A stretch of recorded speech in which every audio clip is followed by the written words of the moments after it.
You're set. All right, thank you, sir. Here comes Suzanne. And we had Laura a minute ago. Something must have come up. Suzanne. Commissioner Fye coming on board. Great.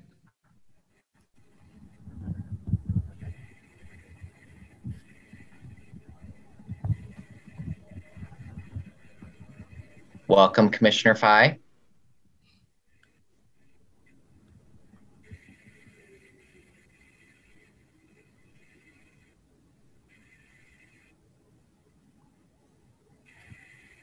Thank you, Clerk Moss. I was muted. Hi, everyone. Hi. Hi, welcome. It takes a while to get used to these Zoom calls. How many times I've said, oh, sorry, I'm muted. I think I will be on my way to building wealth by now. Good. I just wanted to wait a moment and see if Laura joins before we get started. Okay. If she's not here in just a moment, we'll just get started. I'm sure she'll be on her way again. Yeah, she was up for a second, but then popped back out. So. She actually says she's having a hard time getting Zoom to work. Uh-oh. Oh, no. Yeah. I've been there. Yep. Yeah, it took me a couple of times today clicking on to launch it before it finally would accept it for me. Well, we might as well get started, and I know she'll be here. So, or hopefully she will be here and her problem doesn't last. So anyway, welcome to our next Washington County Salary Commission meeting. So we have a pretty packed agenda, and Commissioner Fye, you're here joining us first. So thank you for being here. We'll get started right away. We wanted to just kind of hand it over to you and give you the opportunity to share and about your role and the work that you do and what you feel is relevant for us to know. And then I am sure that we're going to have some follow-up questions for you. And so after you've kind of shared, we'll probably ask some questions. Maybe we should introduce ourselves. Oh, yeah. Hey, that is just a lovely idea. I'll start and then we can go around if that works. I'm Casey Koronek. I'm the chair on this commission, and I work with workplace change as an HR director, and prior to that worked in public sector HR for quite a while.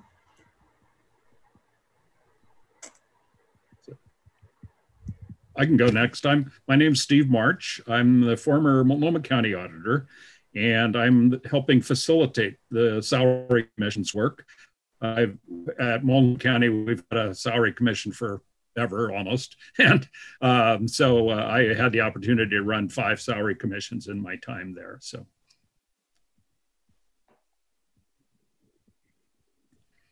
Hi, I'm Brianna Ekandem. I am a chief HR officer for Providence in the Portland area, and excited to hear your testimony and meet you, Commissioner Fye. And I'll pass it to Heike. Thank you.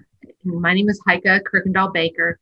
I'm the Associate Vice President for Human Resources at Lewis and Clark College. And I'm also excited to hear your story. And I will pass it to Suzanne. Thanks, Heike. I'm Suzanne Smith. I'm an alternate on the committee, and I am retired. I was the Director of Human Resources for the City and County of Broomfield in Colorado for 25 years.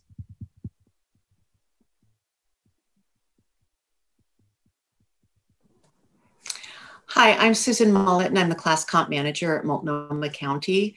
And Laura, who is still trying to get on, when she comes on, I'll do kind of a brief introduction for her.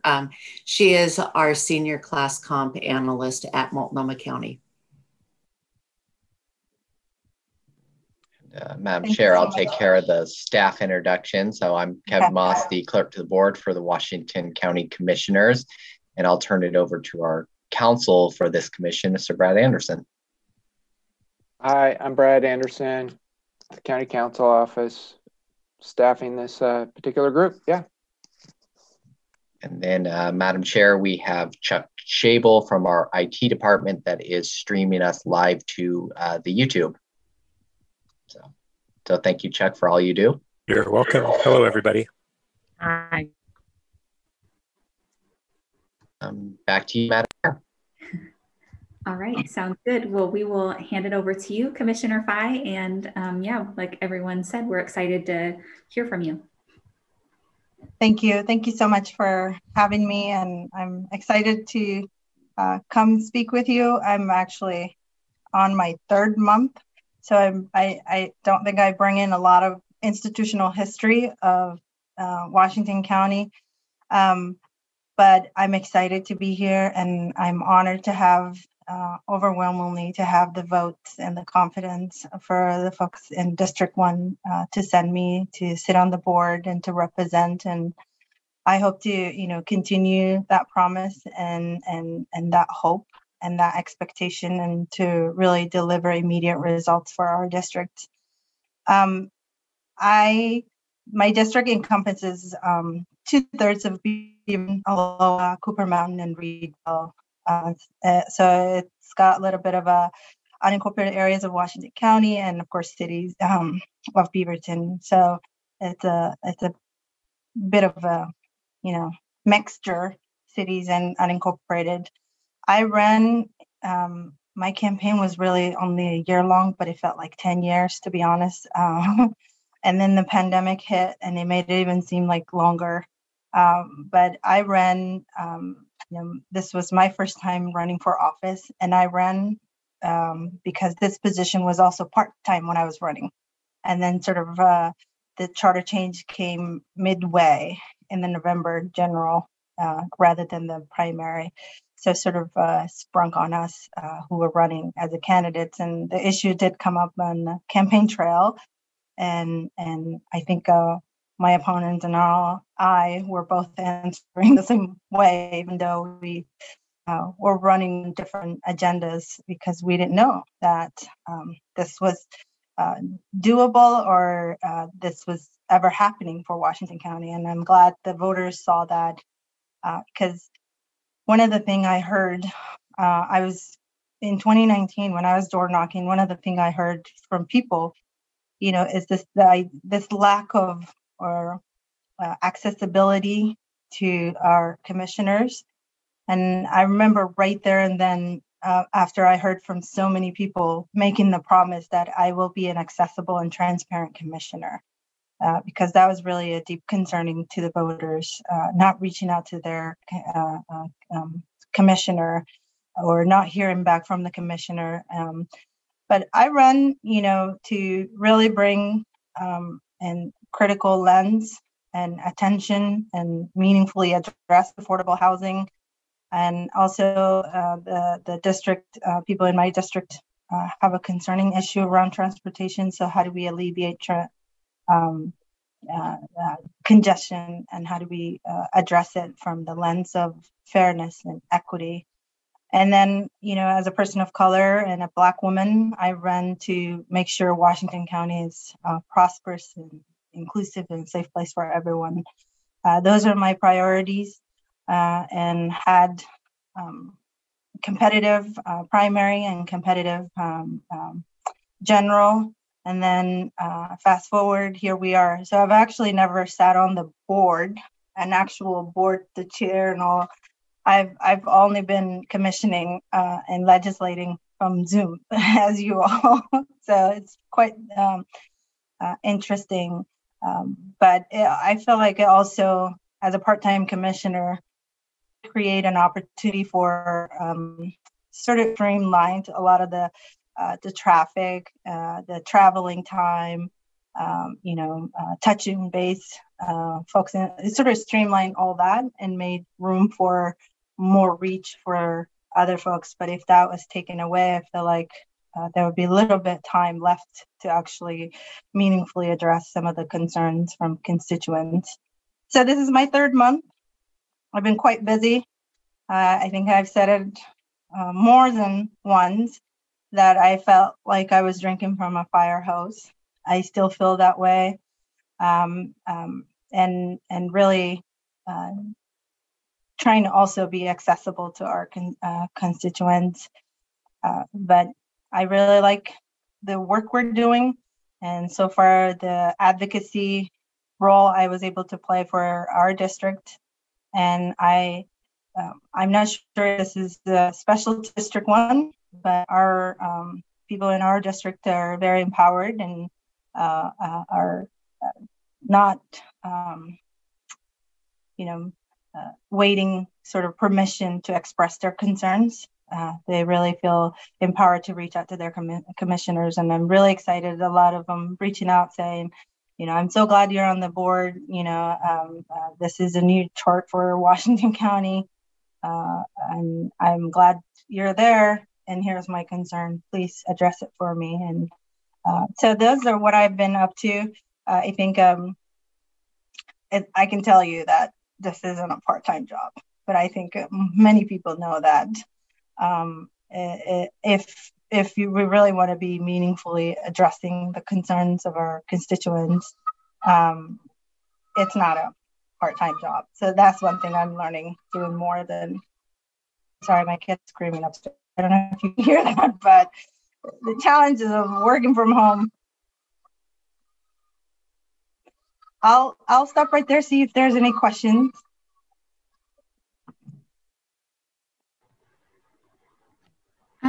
So Commissioner Fye, you've really kind of emphasized the fact, like the challenge of being accessible to constituents with the role being part-time. I'm wondering if you could talk a little bit more about like how many hours on average you think that you are currently working in this role, and also like how working full-time would like specifically change your like the activities that you're involved in. Great question. I think for me right now, I'm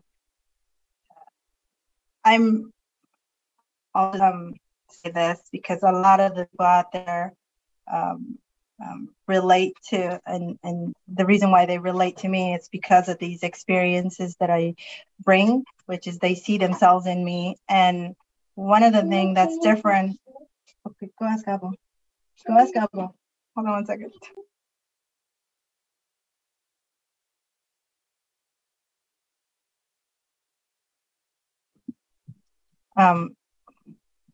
Kid walked in. He's like, "Can you change my shirt, Mama?" And I'm like, so for me, as a young family with small children, I think we need full-time jobs. So I have another part-time job myself, and I try to really do part-time here as a commissioner and do part-time my other job. I can tell you that I spent more time on the commission because we get a lot of packets that you have to read, and I think everybody knows our board meetings go on, the length of the time allocated, and our chair tries to really be strict on our end time and start times, and we really try to stay on that parameters. But there's a lot of, and I think, for me, I'll speak for me and say, there's a lot of, the packet I get, I have to search the institutional history that goes with each topic, because this isn't a new topic that's coming on to the board on that Tuesday the first time. And we're all hearing it for the first time and making decisions for our districts at that time. It's been topics that have been happening. And I think my second month, or was it the first month, one of the topics that came up was the conversation or a project that started in 2015. So, and then you have to find out to get board briefings scheduled immediately. And now, from Tuesday, then when we have our topics, I have to make sure that I understand the topic. So that might require me getting briefing from the staff and then reading the materials, and then being prepared to really represent my district meaningfully on the at the day of the meeting, with the board meeting. So I don't know how to quantify this But and I don't want to put a number out there that I haven't really tracked, just being honest. But I can tell you it's nowhere close to anywhere near the 20, it's never 20 hour, 25 hour, any of that. It's upper close to 30 is what, and higher than that is what I'm experiencing. Now I try to really be strict to myself, and I have meetings, constituent and briefings on Mondays, and then board meetings, and then meetings on Thursdays. And even those days are not even close to 20 hours of work. And then none of that includes the reading and the preparation and the digging into each topic it involves. So to really succinctly answer your question, I don't know how to quantify, but it's a lot of work. It's a lot of hours. And then on top of that, constituents, some constituents really want to really have a touch point with you. And of course, I made that promise and people wanted that. And I've been meeting with constituents as well. Thank you. That's really helpful. Brianna, go ahead. Commissioner Fye, I was wondering, because I heard you mention the role being part-time when you ran initially, and if that was something that played into your consideration for running, if that was attractive to you, and also how can shifting it to full-time and reassessing the salary be helpful to newer politicians or politicians who haven't historically been represented? Great question, Brianna. I think I'm not sure I would categorize it for the being a part-time as an attractive to me. I think that was the expectation that was laid out. There were also another one commissioner that was running, and Roy Rogers started his 37th or 36th year on the commission and had always been a part-time. So I didn't really have, this idea of like why everybody was asking, why are the commissioners part-time? We are the second highest, heavily concentrated county. And then on top of that, we're the most diverse county in Oregon. And we're also part-time commissioners, and within that part-time to do the board meetings and everything in between, and then also try to meet with the constituents, and then try to engage the community meaningfully to really center the community needs and what they want, and for our legislating agendas to be driven by the community. It just was not a really realistic expectation, and everybody really had the, we would ask like, why is it? Oh, that's the normal, that's the norm. That has always been Washington County, and I've done work in Multnomah County, and I knew Multnomah County was a full-time and it's different structure. So I would always say, well, Multnomah County is, full-time. And then I found out even smaller counties when I was running that had full-time commissioners. And I was thinking, why Washington County are part-time? But I ran as for it, knowing that it was a part-time. So I knew, and for our family, we're obviously, I wish we were, but we're not retired. And so we're part of the workforce. And so we needed to have, another part-time to supplement that full income. And in the part-time pay here isn't like you're getting good money for a part-time job.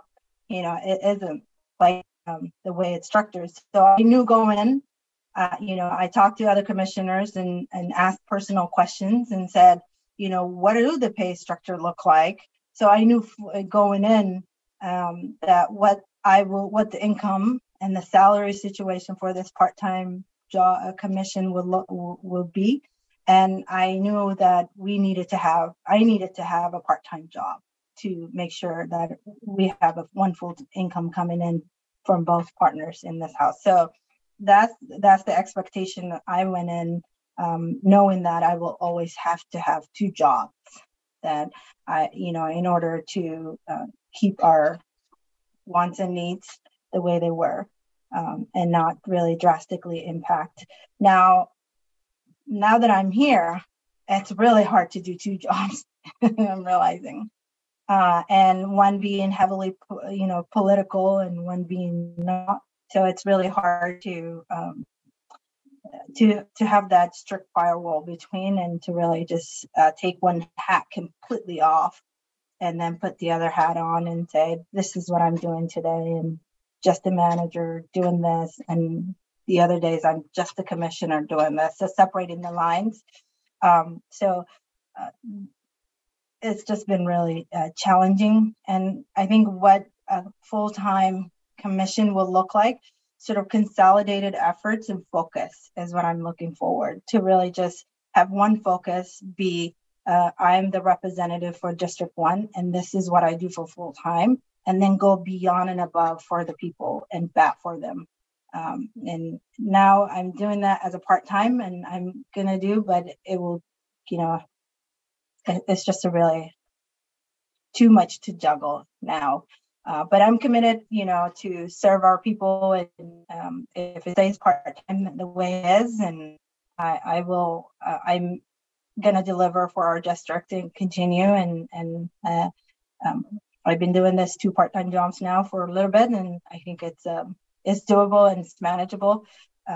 So I don't want to concern our people in our district, but I think the people are looking at commissioners that are accessible, that they can reach out to, and that there's an office hours and structured, and the people they can, know where their commissioners is and how to access. Without even the pandemic, I couldn't imagine deciding one day on my day off. Let's say I work Tuesday to Saturday on a swing shift. Imagine Monday morning deciding, like, I'm going to do everything, and that includes I'm going to touch base with my commissioner because this developer is making too much noise, and my commissioner needs to hear about this so that he knows the contracts that he's agreeing to are impacting negatively the people that live in that residence. But people can't do that.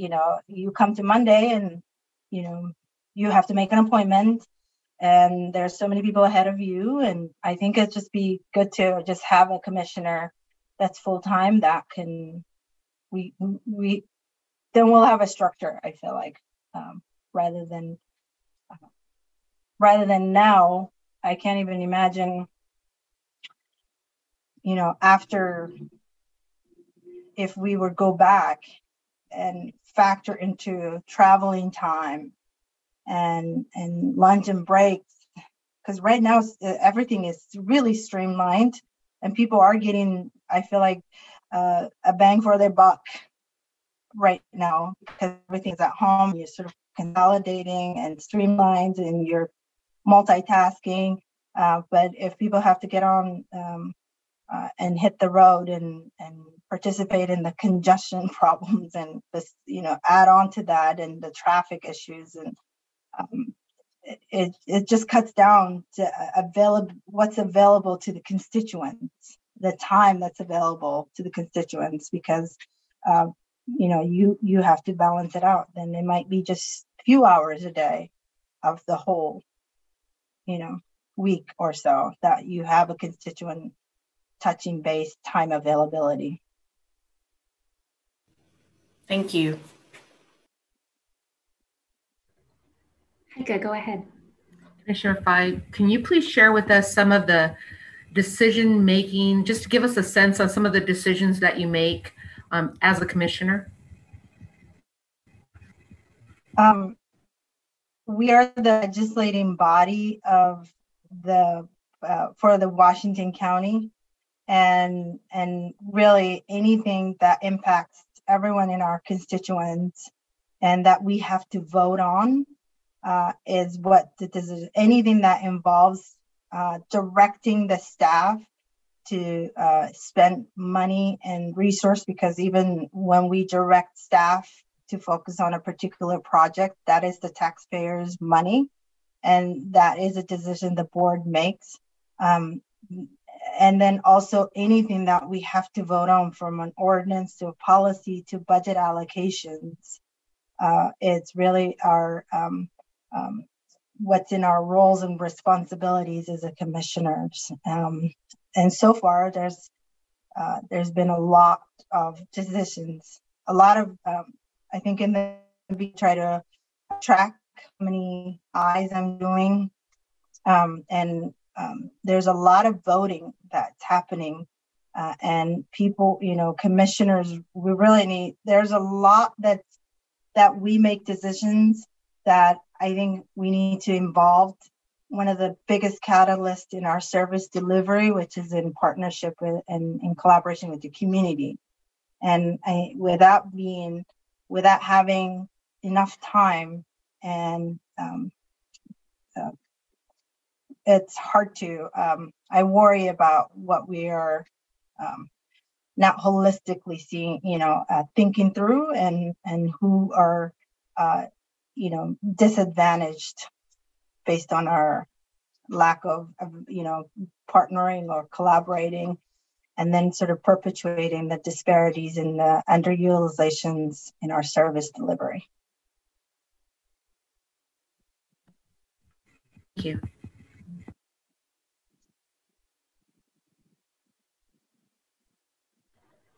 Other questions for Commissioner Fye?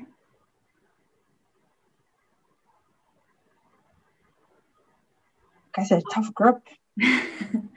Well, we really appreciate you spending time with us. It was really insightful to hear from you. And yeah, thank you for being here.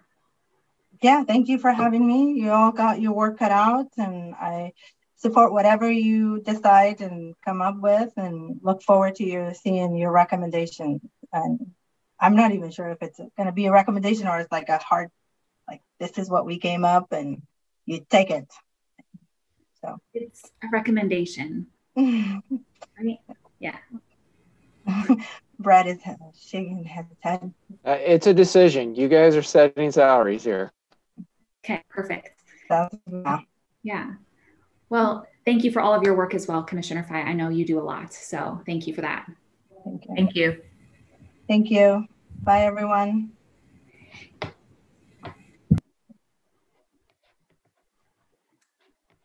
Okay, so moving on to our next agenda item, it's really to discuss our timeline and the milestones, and just really make sure that we're all on the same page of the process and how we're going to get to our decision. And so I sketched out a timeline that was part of the packet. And should I share my screen to bring that up?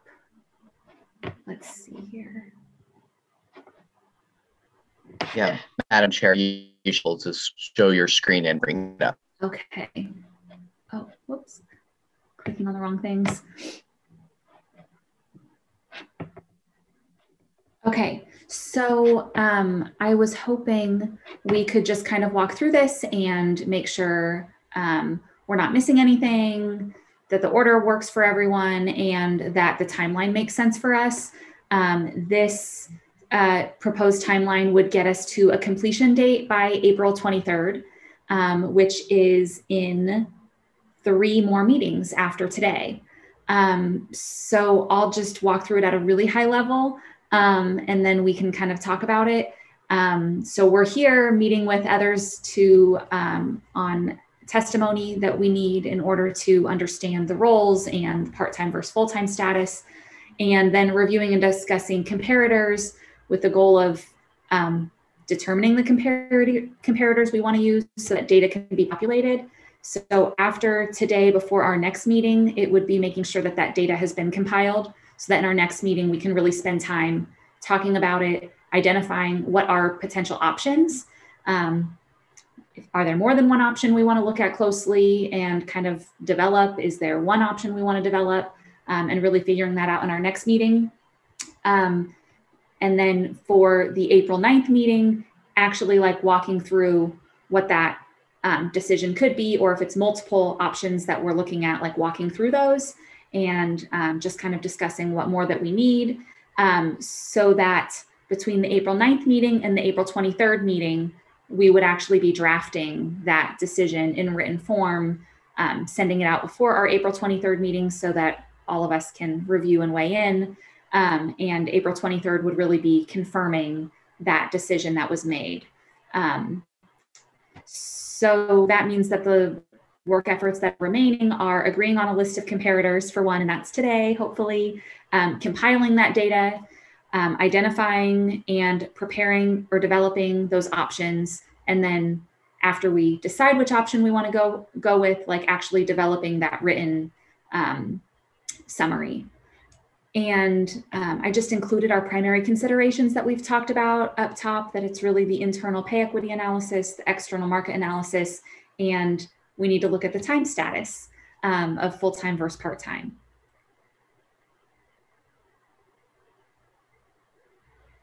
That sounds great, Madam Chair. I agree. I like it. Okay. Well, then I will just kind of use this to make sure that we're like basing our next agendas off of it and getting the decisions and everything like that and the work product done that we need to get there. Okay. So we can go on to our next agenda item, which I'm really excited about. It's the comparator template update and just discussion around that, and really identifying that we have the right comparators, or if there's anything else we need to go look at. So I don't know who wants to start, if we want to look at the external first and look at the counties. Yeah, thank you for pulling that up. So Brianna and I had a chance to not only update the template based on the last meeting and some feedback that we received, but also gather some preliminary information for Multnomah, Clackamas, and Clark counties. Those are 3 counties that were identified that we would most likely be using. So we felt like we could safely get a head start there. And I don't need to go through all the details necessarily, but some things to highlight. We did include county services provided. We have population, the budget, and that includes general and special funds. And then at the far end of the spreadsheet, we have 2 columns that we'll be comparing and we can look at as a team at the end. So just the ERI adjusted annual salary amount. So looking at the market as a whole, just base pay. And then we also have total compensation, which as we discussed last time includes annual salary, plus if there's any PERS pickup, any additional pay, and deferred compensation. Those are the main areas that we're gathering information on so far. We also plan to reach out to jurisdictions that we end up comparing to verify information that we found on our own and perhaps help if there was anything that we weren't able to find. We're really hoping today we can talk about the list of comparators, if we like these 3 and which others we want to add, so that Brianna and I can continue gathering this information and we can all review it. There are 2 areas that I will hand it over to Brianna to discuss that we are proposing possibly removing from this spreadsheet, or if another member wants to take over the research. So Brianna, do you want to cover that? Sure, thanks so much, Laura. So the 2 areas are column K and column L. Column K is budget responsibility. So in the preliminary research that's been done so far, that's typically associated with the salaries of the staff that report into these roles. So we weren't sure how relevant that would be for our comparison. And then with column L, other project oversight, we had some concerns that it would be hard to kind of quantify or index one project one particular county does compared to another. So we were proposing removing those, or if there was some strong interest to investigate those further by someone on the commission to open that up.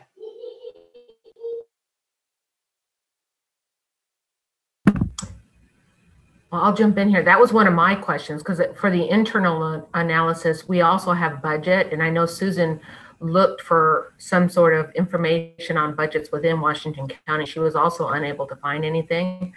I know I still have it in mind, but that was one of the questions we have, if that was one of the factors that we should be considering.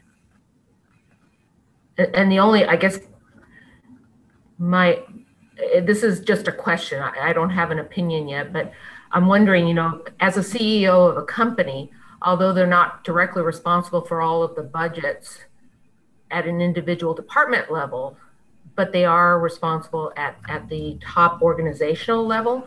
And I'm wondering, especially between the commissioner chair and the commissioners individually, you know, for their areas, would it be beneficial to include the impact that they have, the budget impact that they have? And I don't know the answer to that. I'm just throwing that out. Let me answer in one sense here.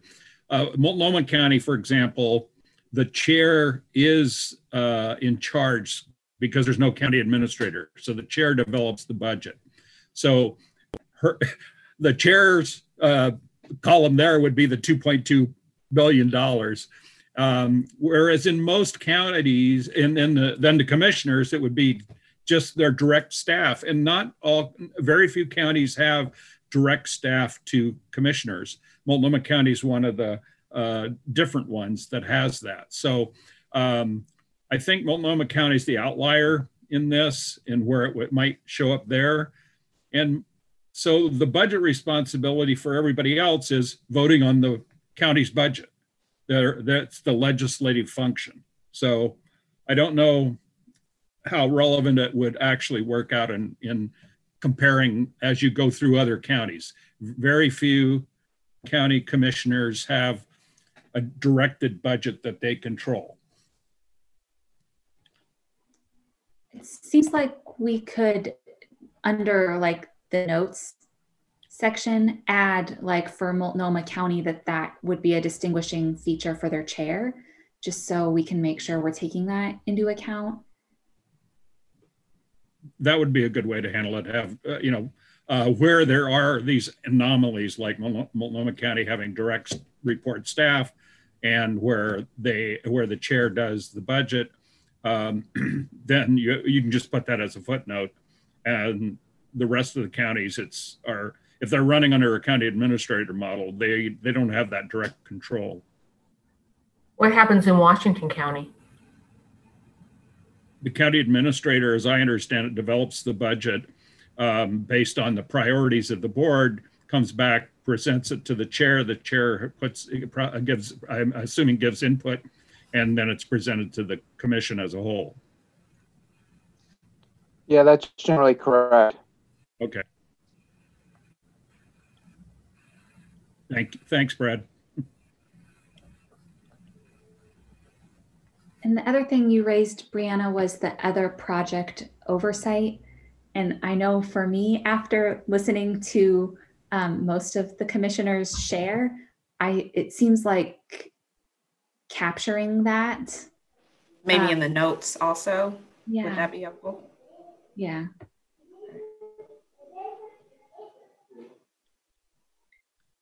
I think we can add it in the notes in the spreadsheet if that's what everybody wants. It's certainly information that's available. All 3 jurisdictions so far have a page where you can click on each commissioner and see what boards they sit on and whatnot.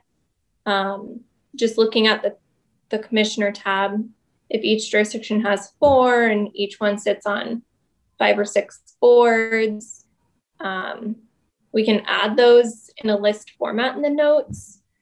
But I guess what Brianna and I were getting at is we weren't planning on necessarily going any deeper than looking at what boards they sit on. And without talking to commissioners and really hearing about those boards, it's kind of hard to compare one to the other without having that subject matter expertise. So we can definitely do that, or if it should be a separate document, if people are interested in seeing what boards other commissioners sit on, or if there's something else that we were thinking could be included in that category. And again, if there's another member of the board who is interested in this and wants to help research it, we would be open to that as well. Go ahead, Suzanne. You know, you may find that you're getting a little too into the weeds with that type of analysis when the typical duties for all of these commissioners appear to be the same. They are voted in by the people. They play a legislative role. Multnomah County, I thought I read in the paper that the Multnomah County commissioners are prohibited from holding any other type of full-time employment or employment of any kind. I know there is something in the charter for Washington County that the county administrator cannot have outside employment. And so I don't know if that's already been considered for the Washington County commissioners, if they're going to receive a full-time salary. But when you get into those projects, they're going to vary by year. They're going to vary by season. And I think that would be a lot of work without getting very much information from it, and trying to find those as close to Washington County comparator as we can. And that may mean looking outside the state of Oregon. I would offer that in Colorado, the pay for the counties that are subject to the legislature, so they're not home rule counties, the legislature actually sets the pay, and the largest counties in Colorado, the commissioners' pay is $125,000 a year. And they have from 3 to 5 commissioners. I'm not saying you have to go as far as Colorado, but perhaps expanding a little beyond these Clackamas, Clark, you know, these counties. Multnomah may not be as much of a match because those commissioners, their duties are, they have more, I don't know if I want to say authority, but it seems like without a county administrator, there's more to what they do perhaps than what the commissioners do in Washington County. So doing the projects, I'm not sure, I don't know that we'll get what we need from that.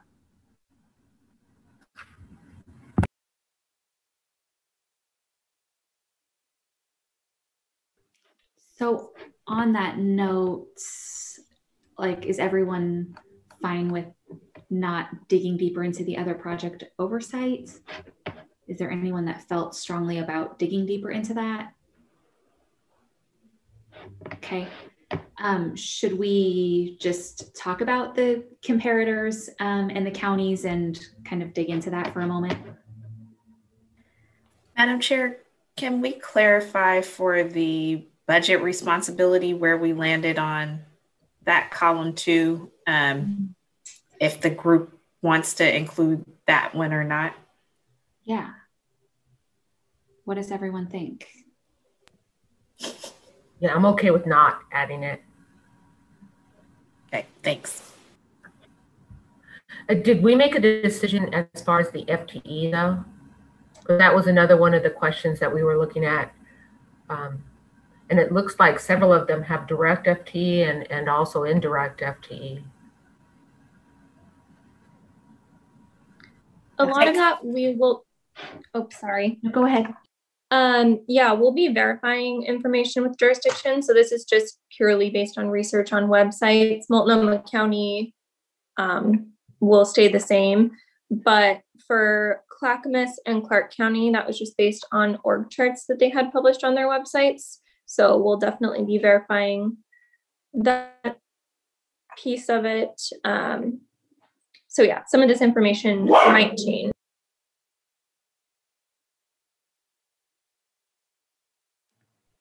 Thank you. So are there other counties or that we feel should be added? Going to Suzanne's addition.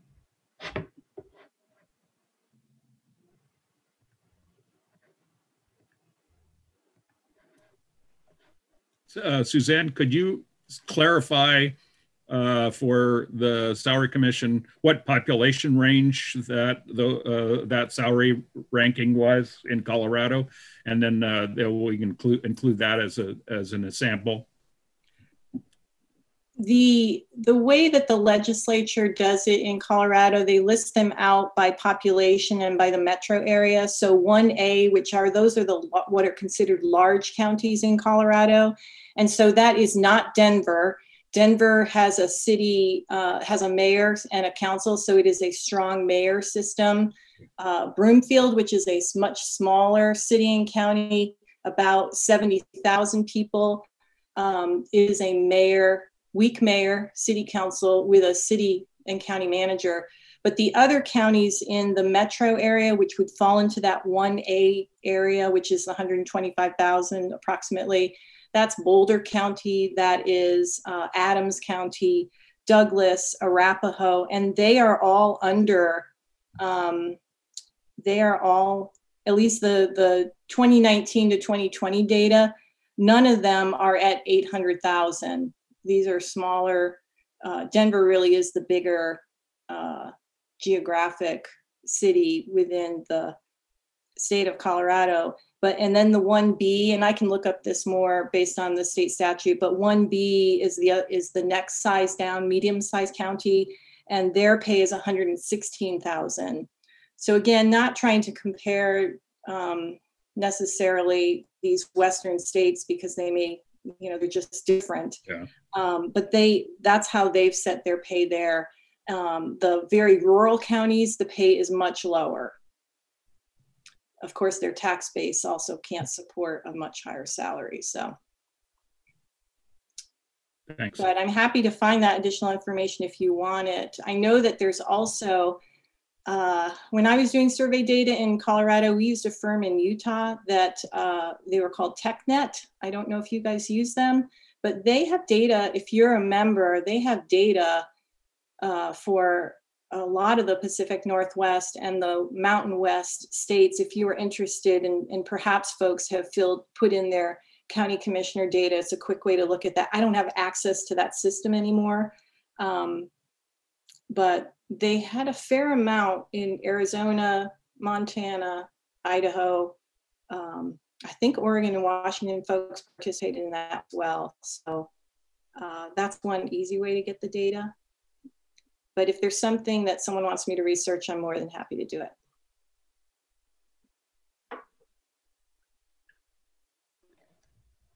I think that, oh, sorry, Laura, you were going to jump in. No, I was just going to say some of the jurisdictions that I think we have talked about briefly, but we just haven't quite landed on yet. Actually, I don't think we've talked about Lane and Marion County. They are smaller. I think they're in the 300,000s, but those are other Oregon jurisdictions. Those are two that Multnomah County Salary Commission uses. And then Snohomish and Pierce are some options. They're bigger. And then Spokane is about 522,000. In my experience, and I believe what other jurisdictions around us are doing with their salary commissions, it is matching more to the local markets. So I would say more so in Oregon and Washington. Open to other opinions, and I think that Multnomah County should stay on as a comparator. I know there are some differences in how those commissioners function and how the chair functions, but I know Multnomah County relies heavily on Washington County data and Clackamas, and so I feel like those three are very connected in our local area.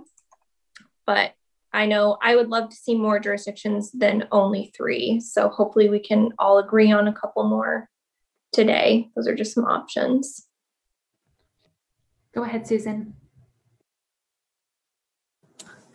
I also think as we're looking at the commissioner information, a lot of the ones that we had on for Multnomah County are also comparables for us for our non-represented markets. So I do see some connectedness there between where we're matching our commissioners to? Is that also jurisdictions or comparables that maybe Washington County is using for non-represented matches as well?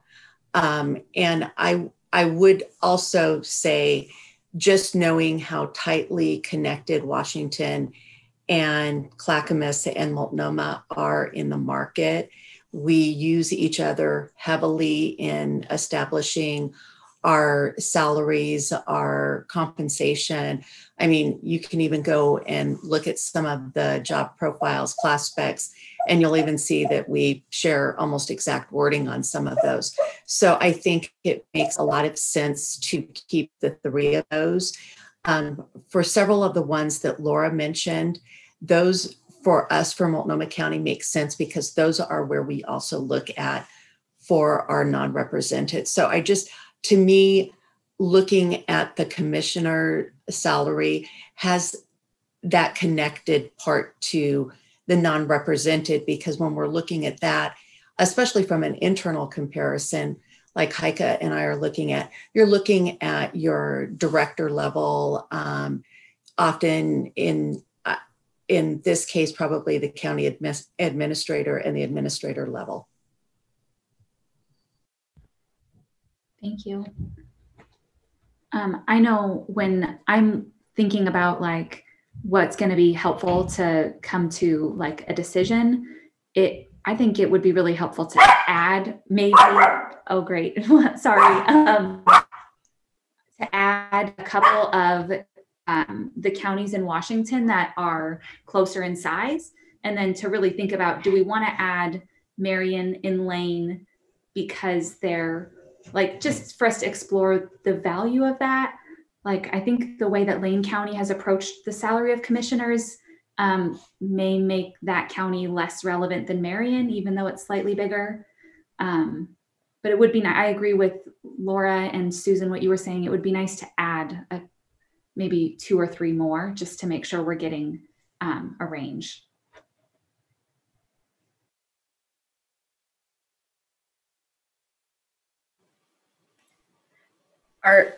Madam Chair, are there any particular ones that, I mean, should we throw some out there and then someone make a motion, or kind of what are we thinking? Well, I don't know if we need a motion for this. One can correct me if I'm wrong on that. But I wonder, like, if, like Laura, it seemed like you had some of the populations of those counties in Washington. And so I don't know. Yeah. Yeah, they're not exact. I almost wonder if what I'm hearing is that maybe we would rather gather more for now ahead of our next meeting. And then maybe at our next meeting, we can go over if any of those seem out of place based on population or services provided or the information that we dig up. So the ones that I mentioned were Lane and Marion, of course, being on the smaller side. And then the Washington ones mentioned were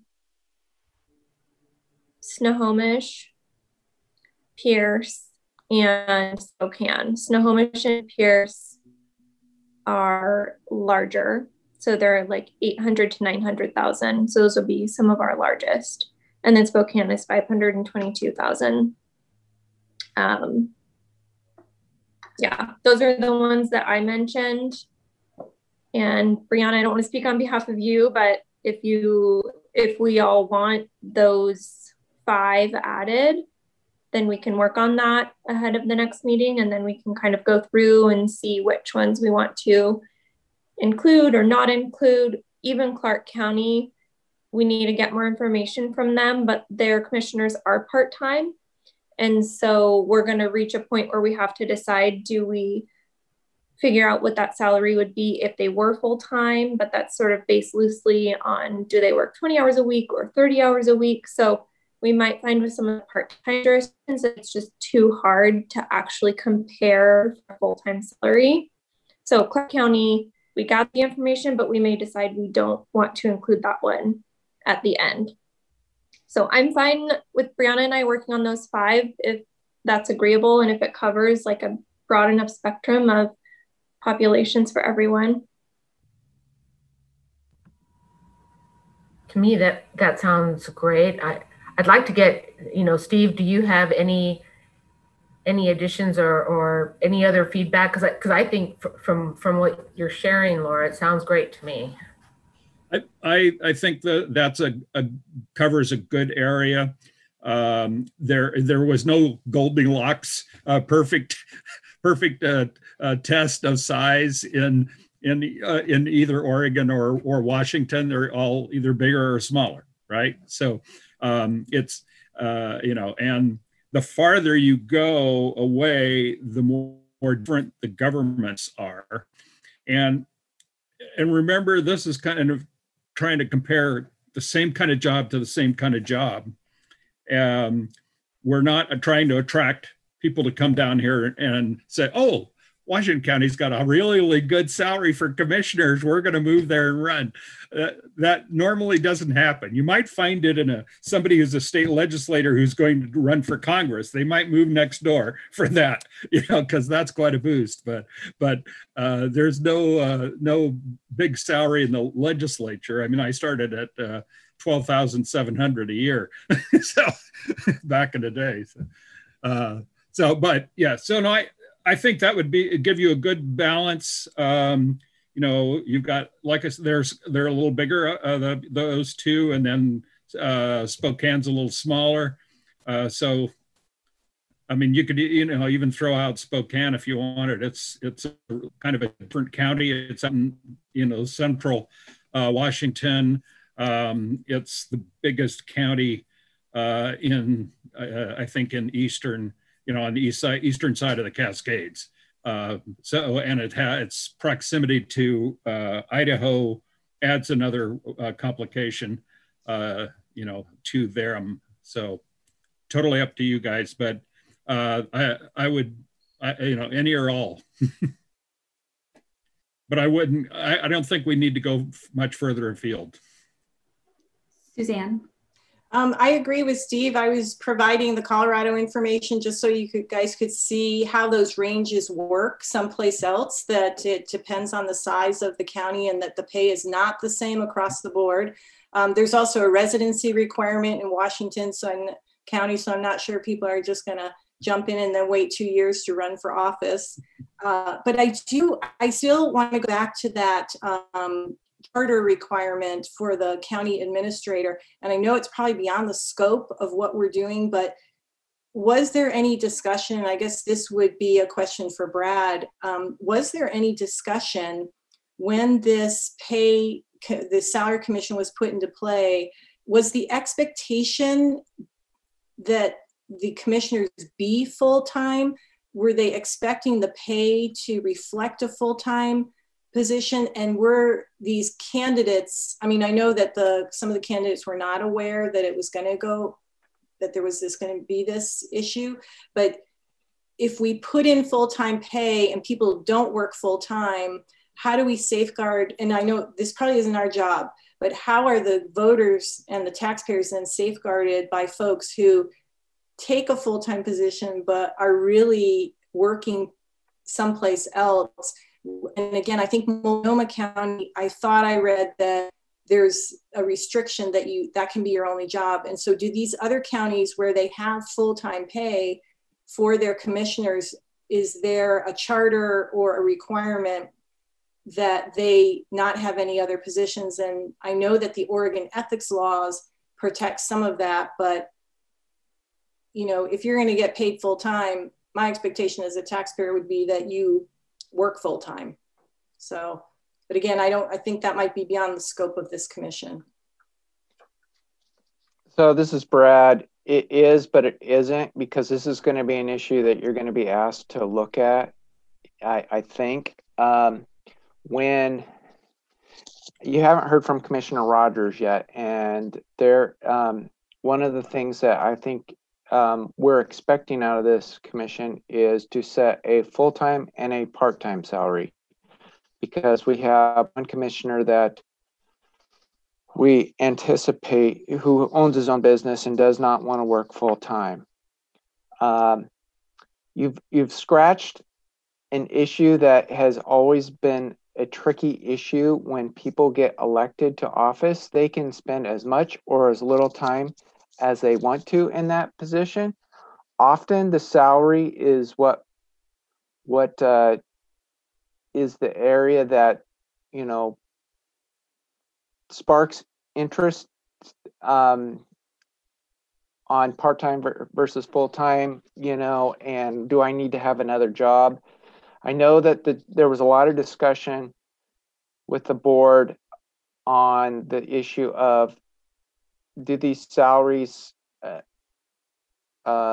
keep certain people out of the marketplace of running for office because they can't afford to run office? So that's, and I should answer clearly one of Suzanne's questions, which was, do we have a prohibition from having another job in our charter? And the answer is no. And that has never even been discussed. So you can have as many jobs as you want, and you can work as much and as little as you want. You just have to answer to the voters.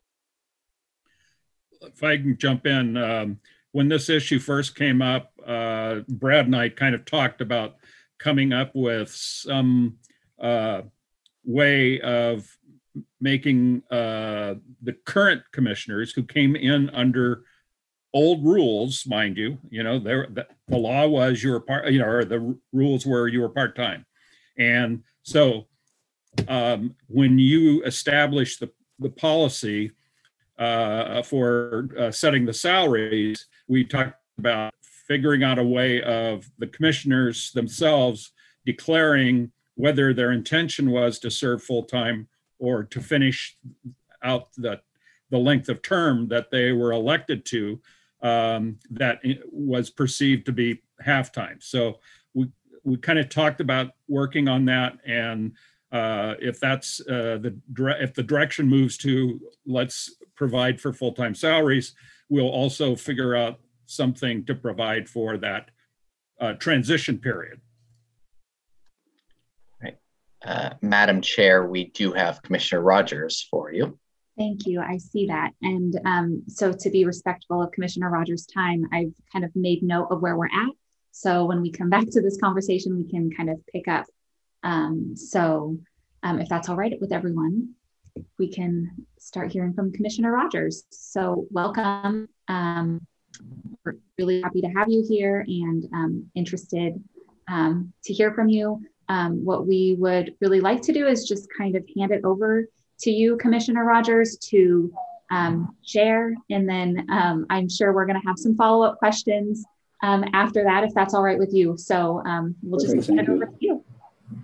Well, thank you so much. First of all, I want to say thanks for all your efforts. It's a monumental task that you have agreed to do. It's not easy to do these sorts of things, and especially when you have such a nice, beautiful day that I'm looking out the window at too, and saying, why am I sitting here doing this? But what I do for a real living, and Brad was referring to the process of who's the full-time guy. That's me. I'm a CPA, and you can imagine what this time of the year is for me. There's about 36 of us in the firm. I'm the managing partner, and so I'm not about to be a full-time commissioner. Sorry, but have a lifetime of doing other things. I see some other folks with a lot of certificates behind them, and if I were face the other, you'd see that on my desk as well. Having said that, the difficulty you have, and I don't know any of you other than Steve. I've met on some time, and of course Brad is at the county, but I admire that you're willing to put this time in. I'm the outlier in terms of testimony you're going to hear. You're not going to hear anybody else, and I know you've heard a lot of people. My testimony is very different because I come from a very different perspective. I was elected, I guess, a few terms ago. I'm now in my 37th year there, so I guess I'm not exactly. I try to tell people I'm 35, but that's, I guess, impossible in age-wise. But so I've been there. I've seen all kinds of things. I've seen how it's worked. Our charter was set up with part-time. It was designed that the chair would get about 80% of the salary of a district judge. And the reason for that is because there was no definition of the amount of work that needs to be done. And Suzanne, I don't know you, but you were asking the right questions. This process, I opposed it, and I'll tell you why, and then I'll get to my other testimony. It wasn't transparent in any way. We didn't ask the question on the ballot about, do you want a full-time commission? Here's what they get paid. The question was, form a committee to see what they get paid, and then we'll decide if we're full-time or not. So regardless of your recommendations, which I think will be good ones, whatever you decide, the commission could still say we're going to be full-time, already budgeting for that. And so I had an objection that that was a not transparent way to do it. It changed historical practices that we've always done without it being very clear to the public as what was transpiring. And frankly, a lot of people who voted for it that I know said, well, we voted, thought it was fair for professionals like all of you to establish a salary, but we didn't know it was predestined to full-time. They never asked that question. And I would say, we didn't. That was not it. There was some who are now saying, well, isn't it a little difficult for people who were elected under one system to now state a salary through a salary commission that is going to somehow financially benefit them? Why do they do that? Why don't they do that on the next cycle? And so in my particular case, you've heard that Brad said it, and I think the chair said it, that, yeah, I'll go part-time. When it comes up my term again, I just got elected under the old system. It got changed. And so what was fair, and as I understand from council, and Brad, you may not want to comment to me, but later I was told that you can't force people under an old system to do something under a new system unless you really want to have some action, some legal action that would be contested. So I look at this whole issue as very different. I've served because I was a mayor before that. I've served on nonprofit boards, lots of them, and it was always a public service. It had nothing to do with me trying to be a paid full-time political person. And you call me commissioner, and by the way, that's not on my birth certificate. I'm just Roy to most people, and that's what I prefer you call me as well. So it's not on my birth certificate. I'm just a person like all of you who just happened to run for some things. So I certainly have different viewpoints. I respect my colleagues on the board and others. They come over with a different perspective. To them, it's a paid perspective of, I'm not going to do things without having some adequate compensation, frankly, and you can quote me if you want. If you didn't pay me, I'd still do it. I'm gainfully employed in other practice. I mean, this was a labor of love more than everything else. But I understand their arguments. They're saying, how do you get people to come into these positions who may not be able to financially do that unless you pay them good wages? And my argument is, are we grooming people for partisan full-time paid positions? Or are we looking at public service? And that didn't resonate, and that's fine. You saw how it passed. They argued that we needed more advocacy at the state and regional levels. Never mind that we just added a high-powered government relations team, all lawyers that come with a huge amount of experience in the field, and that we also added a whole bunch of new community relations staff. So we've all done that. Never mind that we added staff assistants to everybody, in addition to what we've had as part-time. So I'm saying there's something that's really not connecting in my mind. The public was never asked the simple questions of, what do you want to buy? Do you want full-time? What is your expectations? I like the question that was, Susanna picked on you, because I like that question. I think it clearly could have been written better. If you're going to be a full-time commissioner, you don't get the opportunity to be gainfully employed in anything else. That's what you do. If that's your job, that's your job. That was never asked. It never was asked whether or not we could expand the commission to more members if the load was too big. It never was asked whether or not, well, if it's cumbersome for you to meet in the day, let's meet at night. That was never asked. It was a very different measure. And so again, I'm not picking on people who advanced it. I just think it was an unusual way to go about this. And it wasn't a full, robust discussion. It wasn't a charter amendment asking some simple question. Do you want a full-time commission and they will be paid X? I have my suspicions why, but that's okay. You have an almost untenable position of trying to place a value on somebody who, how do you value it? As I look around at you, and I know some of your backgrounds because we saw it, you're real professionals. I mean, you have credentials. In the public sector, all you have to do is be able to have, I exclude myself. I don't fit this. I don't have the great smile. Others have the great smile and the spin story, and you don't have to know anything really. You can get elected. So how do you put a value, for instance, on experience? How do you place and say, well, here's a guy with 36 years plus in climbing at the county, another 3 terms of mayor. Is that exactly of the same value as somebody with 3 months of experience? Maybe in all of your fields. I know if somebody walked into my office today as a staff accountant and said, I'm brand new, and by the way, I'm going to make as much as you do after 45 plus years, 47 years of practice. I mean, it's well, you'll get there, but it takes a little bit of time. Nobody asked about the differences between experience. We have some of our board who have prior government experience. They know how to deal with large budgets and large staffs. Nobody asked about that. And so if you're putting a one size fits all salary, how do you deal with that where you got skill sets? Can I come into your business, any of your businesses, and say, I'm brand new, but I'm sure eager, and you pay me what you get paid? I mean, it's a little odd. We don't have any way of measuring skill sets in certain critical areas. I mean, running big companies takes certain management skills. We don't have a litmus test for any of that. And then we have some vast geographic differences. One district, District 4, which is Jerry Willey, has a large geographic area, bigger than any of us. He's like the old Greg Walden of Eastern Oregon. I mean, he has all this area out there. Is that worth something different? Pam Treese in District 2. She has approximately the same as mine. She's new to the commission, but her work is harder than what I do. And I'm going to tell you why. Her work is harder. 80% and climbing of my district is all inside cities.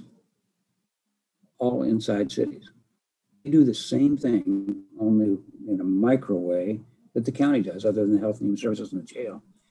So I have a lot of backup. I can go to 7 mayors and say, okay, what's happening in your community? And they deal with all of that in their area. Pam has a very small little sliver. So is it fair, for instance, that let's say I was full-time, would I get the same as her when I'm not having to put the same effort in? There was never any thought about how that all would work. Do I sound like a curmudgeon? If I do, I apologize to you on this wonderful sunny afternoon, but I just think there should have been more work. If I had my entire wish list, if I could be, the person of the day who got to pick what would happen, I would say, should this apply to sitting people? No. I don't think you could legislate things to your benefit. And my colleagues would disagree, and I respect them, and we get along fine. So I respect if that's what they think. Another thing that I would do is I would have a more thoughtful discussion on some of the questions that you're asking. What is a fair salary? I know you don't have performance-based. That's the huge difference in the elected field. Every other field, government and private sector, there's performance measures. You don't do your job, you're out. That's not really very easy. If you know nothing versus somebody with different experience sets, do you pay the same? So performance isn't a measure that we look at. So I heard a little bit, and I certainly say this with no disrespect, but just admiration for what you do. The easy thing, the very easiest thing you can do some comparatives, say, well, this county, and they're about the same size and they pay, but it really doesn't address to performance issues. It doesn't address the differences between districts. It really doesn't address the issues of, if I'm hiring you, I expect certain things. I don't expect you to have, if you're a consultant, I expect you to have lots of jobs. But when you're working as a consultant for me, there'll be certain time periods or certain products. There is no definition of what a commissioner has to do. I could literally go out and sit, and Brad, you tell me if I'm wrong, because I'd like to hear your opinion. I could go out and sit and do nothing other than appear. If I don't appear, the sheriff can come get me. That's in our charter. Can come get me and make me appear, but I don't have to spend any time reading the material. I don't have to spend any time trying to rationalize it. I don't have to have any constituent outreach. I don't have to have any amount of depth of understanding with other public officials. I just appear.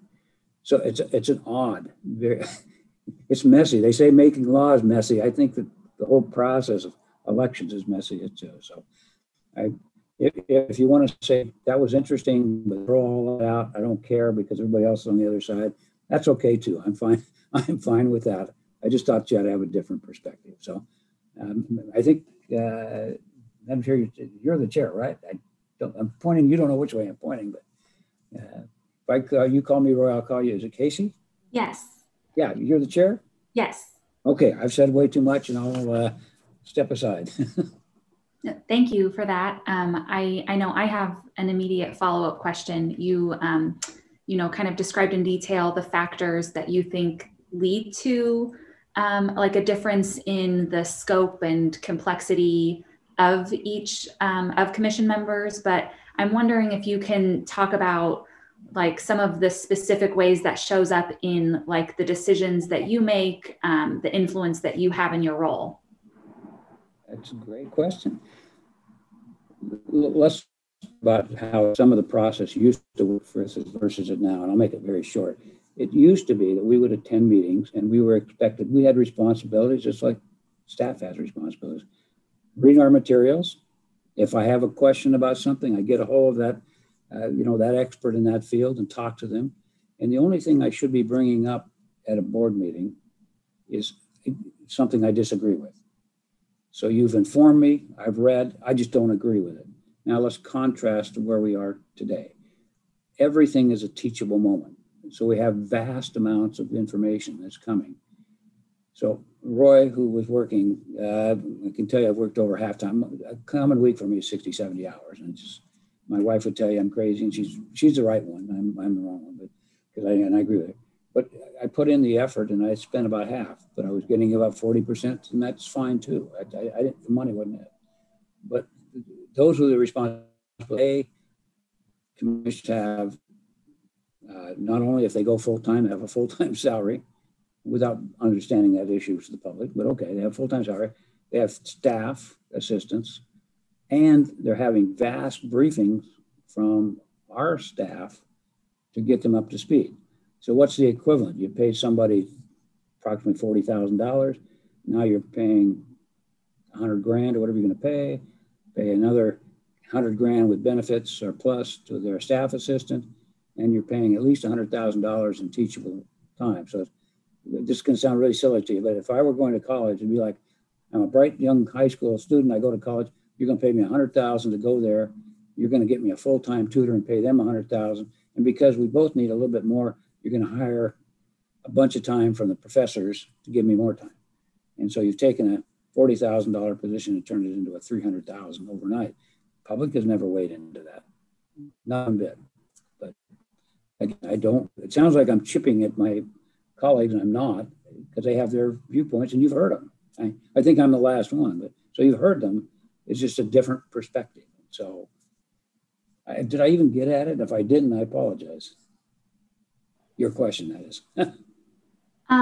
Somewhat. Okay, tell me where I mean, the context is definitely helpful and like kind of contributes to that. I think I'm wondering, like, even more at a specific level, like you mentioned, for example, that, the majority, you said something like 80% of my district. Yeah. So I was just wondering, like, how does that actually show up when it comes to like the types of decisions that you make or the influence that you have compared to the other commissioners? Well, just like in your business, and I'll get at it real quick, the relationships are everything. And so what I have to have is a strong relationship with 7 and sometimes 8 mayors. I serve on some regional committees as well as county committees where I talk with all the mayors. And so I've got a really good rapport with them. But you have to have relationships, and those aren't built in a day, they're built over years. You have to have an understanding of complex issues. I've worked in the transportation arena for a long time. There's different monies that come in at different cycles from different sources. And so just like in any profession, you have to understand that everything's evergreen. It's changing, but it's all built on a common set of principles. So how do you get that common common understanding of principles unless you sit in the seat for a while? I can't do your job, for instance, as people who are experts in HR, and I'm not at all, without having spent some time in the seat. I have to understand not only the laws, I have to understand, who are players in this arena. I have to be educated as to what I can and can't do. So I need some legal advice. And what does it do with any length of time? You absorb it. We're not completely mushrooms. We pick up things over periods of time by being exposed to them.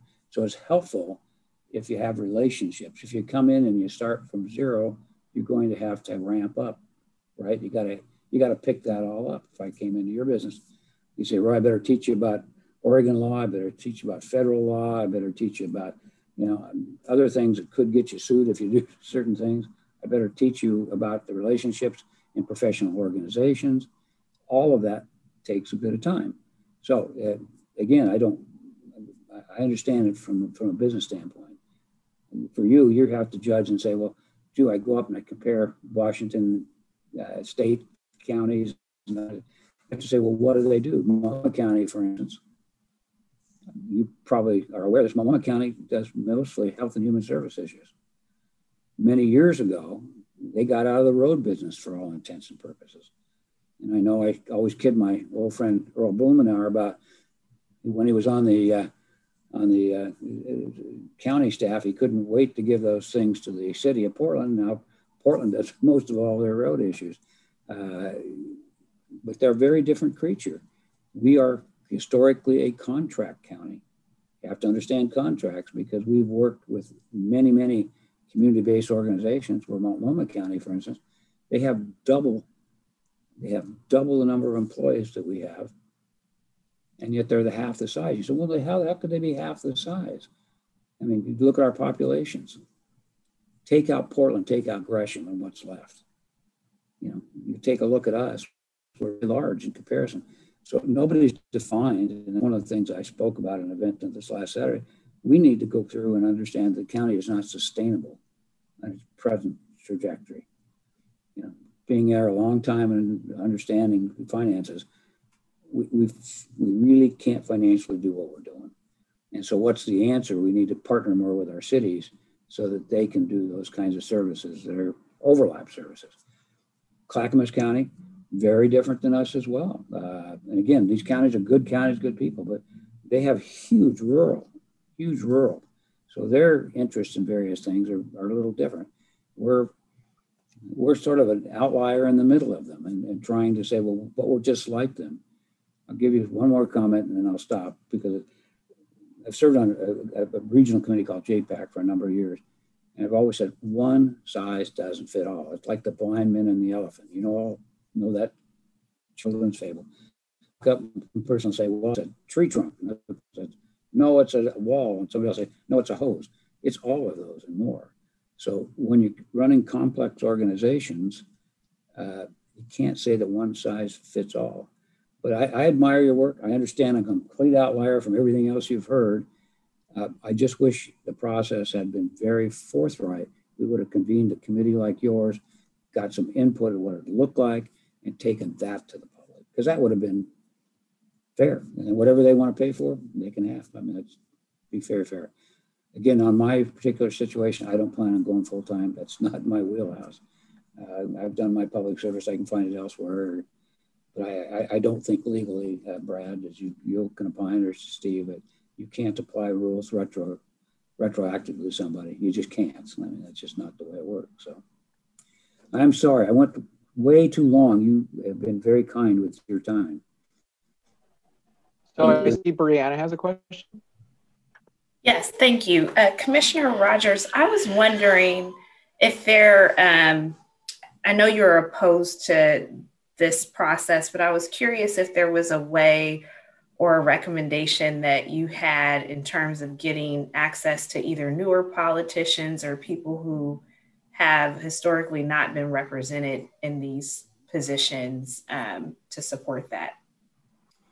Well, I'll answer it if you call me Roy, Brianna. You call me Commissioner again, and I want to call you by your first name because, yeah, I'm not opposed to the process. I'm opposed to the transparency. That was it, and that's fine. And one of the questions, in fact, your question is one that was mentioned. How do you get younger people? How do you get folks who may be historically disadvantaged from participating? It's hard to look at me and tell when I went out there, I was 35 years old. So, I mean, you can figure it out. I went out there knowing that I would have to put in the added effort, but it was a philosophic difference. The difference was I wasn't doing this as a paid full-time position. It was another thing that I wanted to do.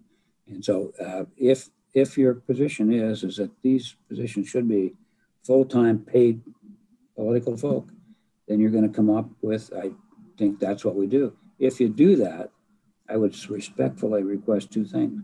One, that you have some very definitive language that they can't have any other employment, because I think the public deserves that. And two, I would like to see term limits. And you say, well, Roy, why would you like term limits? You're the poster child for not term limit, because I thought it was a public service, not a full-time paid gig. If that's it, in my district, you know, all the cities down here are putting term limits. It's a big sell, so it'd be easy to sell. So if you want to do that in turn, then it defeats the whole purpose of what do you do with somebody who comes in if they're 35, 36, 40, and said, okay, I can afford to run for this position. They pay me a full time, and then 2 terms, 8 years are out. You have specific skill sets. I've seen it, your resume, you really good skill sets, so you can go from different places. What do you do with a 40 or 42-year-old politician that has on their resume, I've been a politician? That's maybe you know something different than I do, but most employers, that would be the last person. I know you can't say that, and you got to give, but you're going to look and say, you don't have any skill set of being a politician. And I know 50% of the people are going to hate you. So that's not good, not good for my business to have you there. And it's not answering your question directly because there's no good answer. First of all, we had this dialogue, first define what you want. Be very transparent, say this is a full-time position. This is what we want. Define, can they have other employment? What are conflicts of interest? And I know the state ethics rules are there. Had to deal with them all the time, but they're not so specific that I can't have other activities that would be not maybe what we call rules of attribution in the tax arena. So you have other businesses that you're getting employed with, but I certainly could have other relationships and friends and that sort of thing that would give me other jobs. For example, if after 8 years, if that was the time period, or 12, whatever we pick, can you become a lobbyist for some firm dealing with the county? Can you get county contracts? Can you use your influence to do certain things? So to me, the rules are not as tight as they should be. But again, am I against it? I'm not against this discussion at all. I think it's great. I think the whole thing is important. It's just, you should have been first, not second. That was my advice. Yeah. Go ahead. So one question, you made the distinction between District 4 and District 2 on some of the differences between the two districts. What would you recommend that we look at if we do differentiate between the districts? What would you recommend that we look at? I can see Steve going, oh, no. I can tell you, let's throw in District 1, Nafisa. Her district is a bifurcated district in that she has half of it in unincorporated and half of it in the city of Beaverton. If what I think will happen over periods of time if that district gets chopped in half, because City of Hillsborough is going to take half of it and Beaverton will run out the other half, what would a commissioner do if you have all 100%? Commissioner Dick Houghton, Dick was a great guy, old friend. He was trying to condense it down just the city of Beaverton. He could never quite get there with the population. But what if you have 100% inside cities? So if you're going to do that, District 1 to be 100%. District 3 that I represent will probably be 90, 95. District 1, unless it changes a lot, 2 will still be predominantly not, it'll be urban unincorporated with no cities. And District 4 will be huge rural areas. They're very different tasks. What would I propose? I don't know. It's a great question. You are all thoughtful. It's a great question, but nobody ever asked the questions up front. I said, before we do something, and this is one of my handicaps, and I'll tell you right now, I always have to think, I guess accountants or that way, we always think of all the steps and pull a trigger. We don't pull a trigger and then say, okay, what's all this mean? And so I would be thinking about the exact questions of employment, after employment with the county. What does that mean in conflict? What does it mean between districts? Is that even possible? Probably, maybe not. What's the relationship as the cities take over all these areas? And we operate more as a Multnomah County board, where you're just Health and Human Services, Assessment, Taxation, the Sheriff's Office. What happens to all of that? And I know that I'll never see it, and most of us won't, because it's a 50-year plan, but does that mean we don't start it? So did I even get at it, or you're kind of leaving listening to me, because I know I'm the huge outlier on all of this. Thank you. Thank you. Other questions for Roy? Thank you.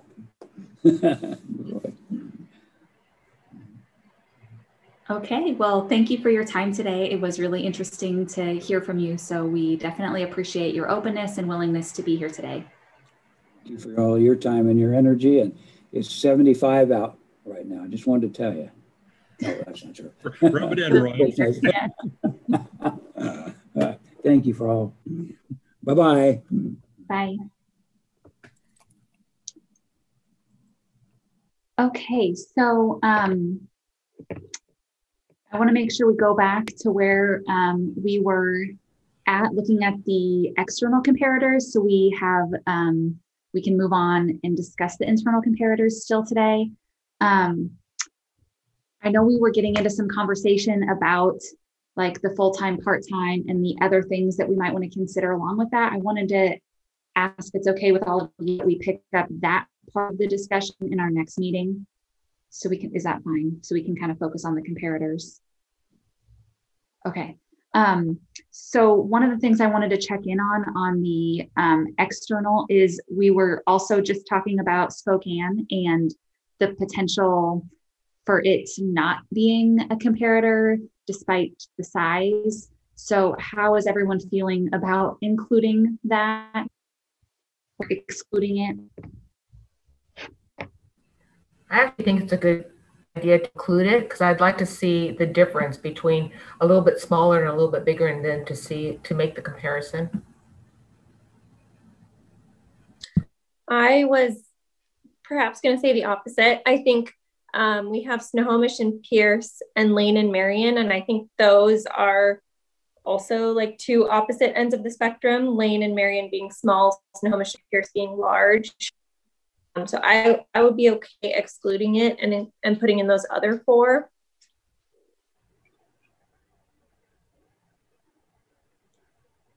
How do others feel?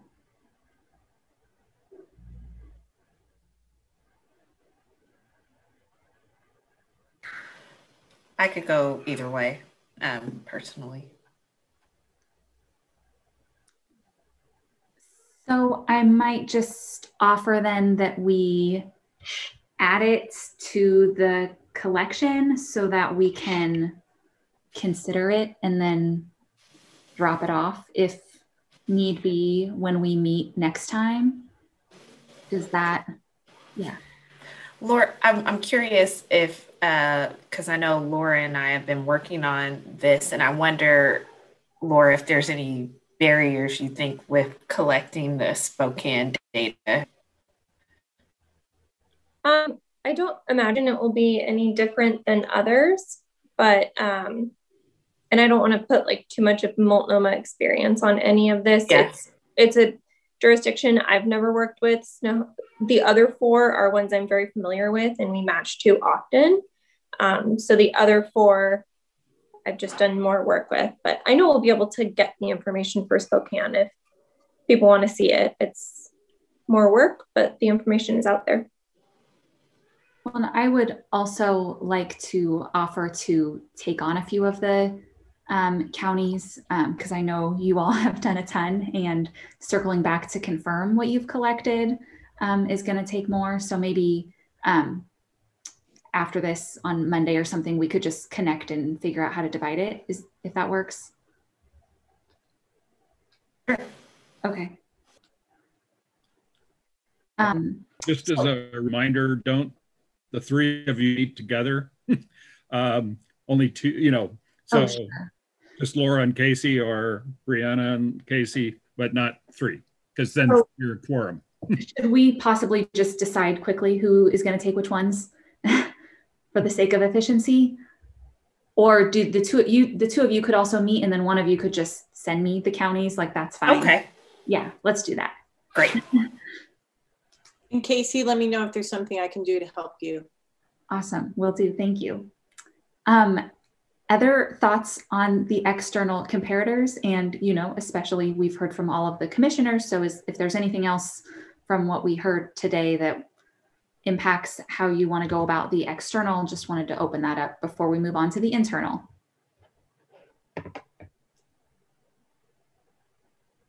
Okay, looks like we're good to move on to the internal comparators.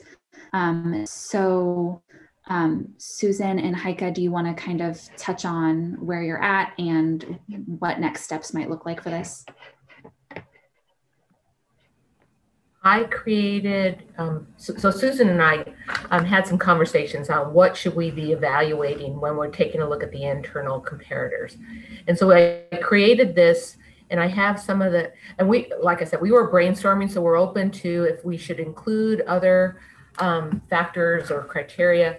For example, the FTE is not on here, but budget is. And so I think based on the conversation, I think we should take off the budget and maybe add the direct and indirect FTE, but we're open to that as well. So could we go to the center and the drop downs under the scope of responsibility?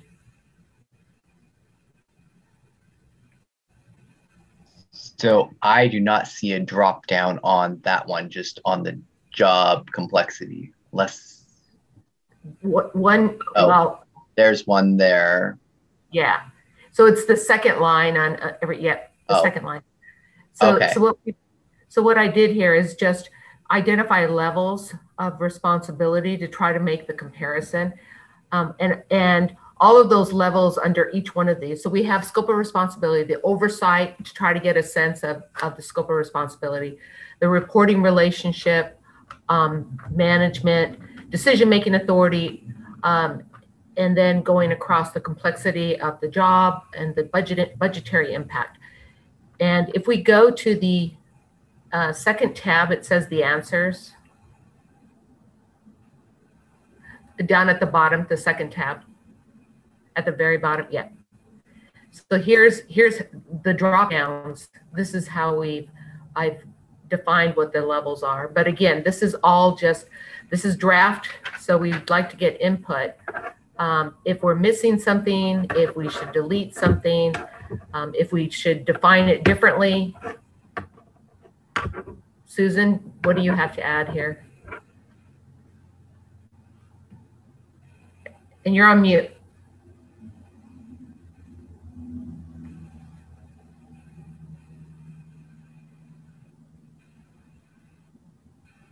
There we go. Well, let me unmute there. I really don't have a lot more to add. The one thing that I do just want to clarify is earlier when you said not being able to find budget numbers, you can find them in the budget. What I was referring to is when I was doing an analysis of the class specs that are online, especially at the higher level for the department directors. When you look at how they're defining the work and describing it, there's really no distinction of levels of budget. Everybody's responsible for their department budget. So that's why on the budget piece of it, it's more the levels that we have here, where it's not so much around dollar, but more as to what the scope of the budget is and the influence that they have on it. Because as you look at the department director level at Washington County, they really have everybody split up into two ranges. And so it's very similar essential functions without any type of a set value for the budget, other than the fact that they're responsible for an overarching view of all of the department budget pieces. So some of that, you know, when you look at kind of budgetary impact, it's one of those that I think in this case, it's not so much a particular dollar piece to it. And then on the management level, for this, we're really kind of looking at how this is defined more from a public sector description. So that's kind of how this was called out, kind of a mix of what is out there for a lot of the standards, and then some more of the terminology and the levels that we work within with the public sector. And as everyone's evaluating this, I did have a question because Commissioner Rogers, he brought up the distinction between the different districts. And I think, Steve, you were shaking your head. And so are we supposed to come up with one salary range for the commissioners and then one for the chair? So there's a distinction there, but as far as the districts, they're treated all the same and maybe just differentiating between part-time and full-time? Right. So yes, the chair's duties are different, obviously, and have been for a long time. So that's one set versus the commissioner districts. And I don't know of any districts that are where the commissioners would get a different amount of money within a given jurisdiction, whether it's the legislature, Congress, or a county. The difference might be, so if you represent an extremely large area where it requires more transportation, you might sometimes be awarded extra transportation funds in your budget, for example. Or I assume a congressman from Delaware doesn't get the same travel budget allocated to them as someone from Oregon, who has a much bigger distance to travel back to visit the constituents. So but all the salaries are identical. And then the differences for those other things, the kind of the intangible costs, or tangible costs rather than intangible costs, because electeds are the intangibles, right? So yeah, no. So it's the other expenses that might be allocated based on what the geography might give you. But salaries for anybody elected by district within the comparable district, I mean, jurisdiction, are always the same. Suzanne? And I agree with Steve on that, because the scope of the job, the responsibilities, the authority across the board are the same, except for the chair, who has a little bit more responsibility.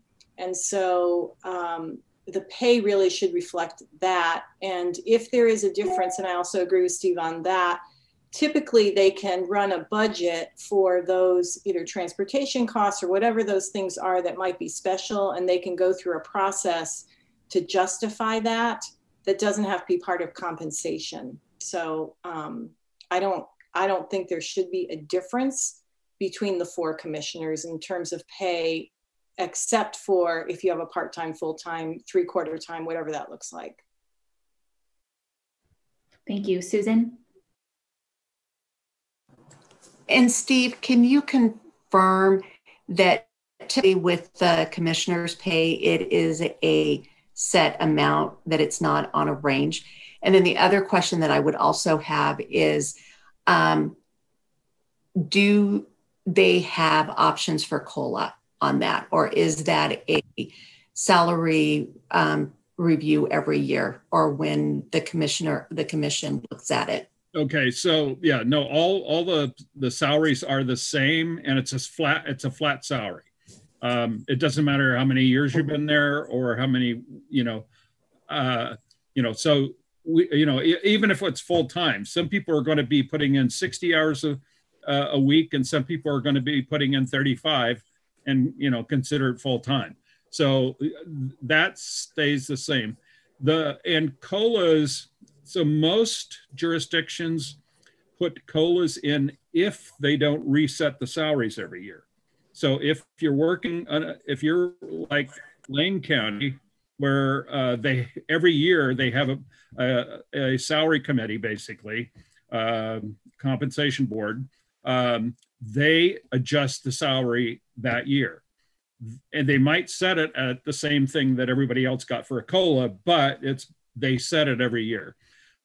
Multnomah County's is a little different because they meet the salary commission meets every other year. So what they say is, in the intervening year, if the average COLA for all the other employees is 1.5, you get 1.5. So it's not, it's based on that, but it's not a built-in COLA, other than taking account of that 2-year gap, not adjusting salaries every year. Brad? I've been working on something else, but I heard council or something like that, and so I piped in really quickly. Notwithstanding what Commissioner Rogers said, I would not recommend doing different salaries based on different districts versus, different years of experience. That's just not how we do it. And for elected officials, the salary is what the salary is. I actually have heard right at the beginning of the salary commission, ironically, about a small county in Oregon that was doing performance evaluations of commissioners. And I was like, I don't know how and what you're doing that on, So anyway, that's my 2 cents on that particular issue. Thank you. Okay, I think you were going to jump in. Yeah, we're just going to, so I wanted to find out, are we missing something? Should we add something? Should we take something away from this? And then also, when we're evaluating internally, the internal compensation, should we weight all of these equally, or should we weight them differently?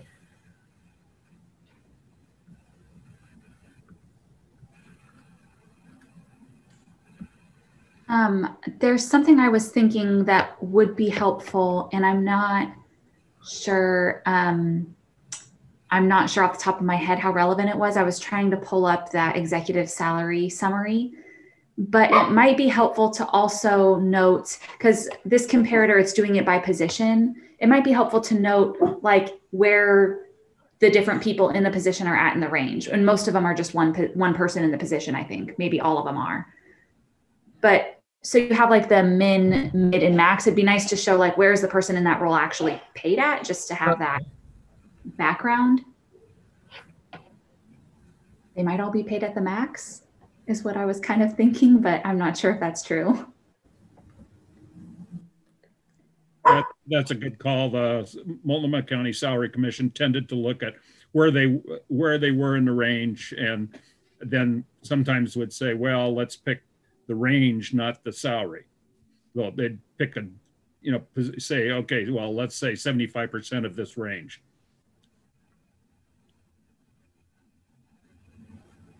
And then my other question is just like, were we all feeling like we, like including those positions that were on that executive summary is that, I mean, I kind of, I'm assuming we're going to use many of those, but I just am curious, like, do we want to use all of those? And are there other positions missing?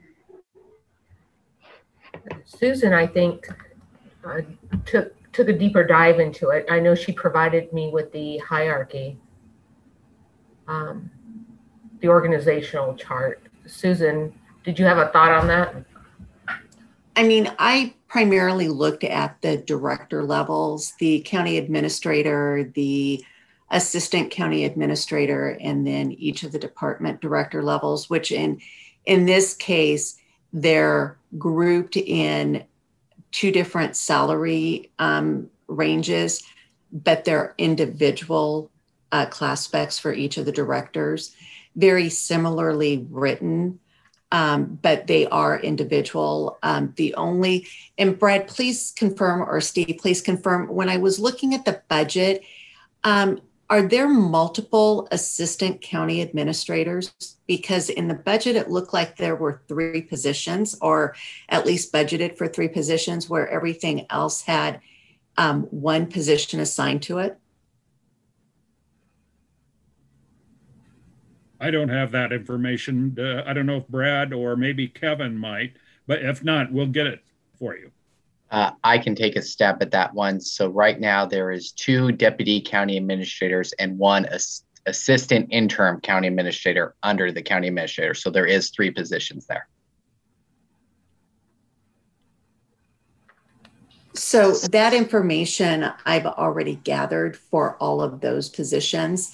And we haven't, as Heike and I were working on this, we haven't transferred it over to this sheet that we have up, but we have the basic information. So that would be the other question, is if we want to go broader than that. It does appear that every department has an assistant department director, but I also think of the comparable positions that work the closest with the county commissioners. And I know that there are subject matter expert positions that come to speak to help provide information to the commissioners. But I know for our experience, and you know, it can be much different in all the other counties, our directors are the ones that work the closest with the county commissioners, and really are taking the, as I often say, kind of taking the vision from the chair and the commissioners in deriving what the county mission statements are, the strategic planning, the actual application of where we spend our resources at. So that's where I kind of stopped. And some of it was just trying to get information out yesterday, but we can always look different and look lower. But those were primarily the 3 areas that I looked at. And I do think that the assistant county administrator is it's an interestingly written class spec, in kind of scope to what the department director does and what the county administrator does.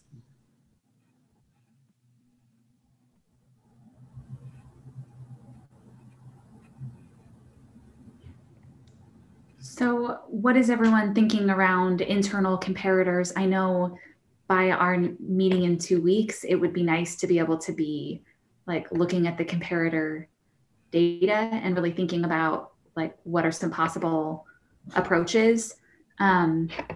So what would you want to see from an internal comparator standpoint to be able to, you know, do that?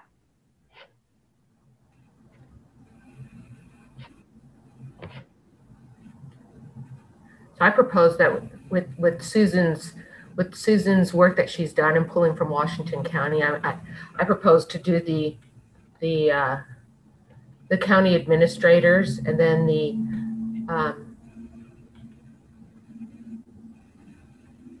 the assistant county administrator.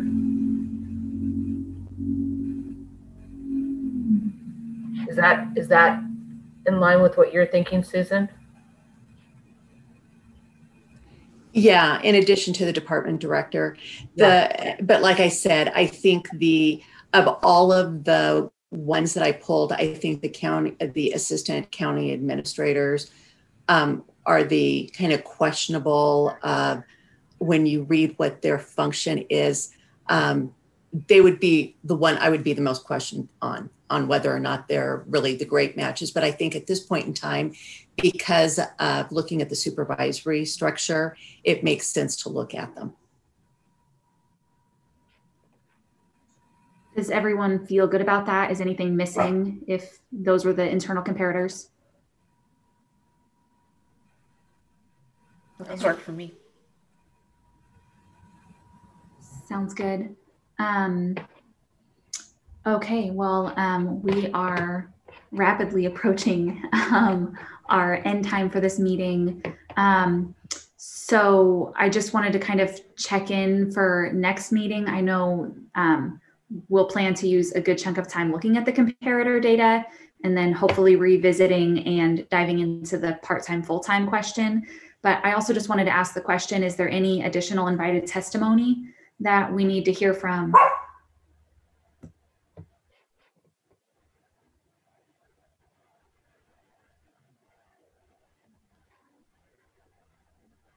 Okay. Anything else for this meeting to make sure that we have what we need to kind of move forward the next couple of weeks?